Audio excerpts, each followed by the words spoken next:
我就做咗空中服務員都10幾年嘅，可能平時都要搬嘢啊，或者遞餐啊。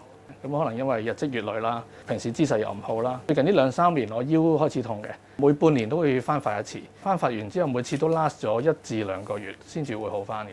咁我發現就 L5 同 S1 有呢個椎間盤突出嘅。坐骨神經痛嚴重影響謝先生嘅日常生活，更需要暫停工作。一齊嚟聽下坐骨神經痛如何影響佢。我最嚴重嘅時候，我係起唔到身嘅，就算起到身行每一步都係趌下趌下。而因為嗰種痛楚去到小腿，直至有陣時會去到腳趾嘅，咁啊，所以其實冇辦法正常行路。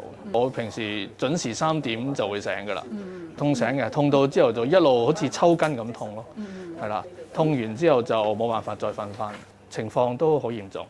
咁我揾咗坊間好多唔同嘅治療啦，脊醫啦、鐵打啦、中醫師啦，情況都唔係即時有改善咯。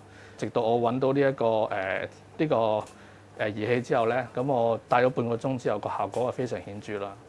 我們提供攜帶式隨身4支點立體牽引器，佩戴牽引後拉開椎體，突出的椎間盤便縮回去，坐骨神經痛馬上消失。呢個對我嚟講係好有幫助嘅。譬如話1至10度啦，我痛嘅時候係7至8度，咁我戴完之後半個鐘之後咧，個痛楚減到1咯。明白。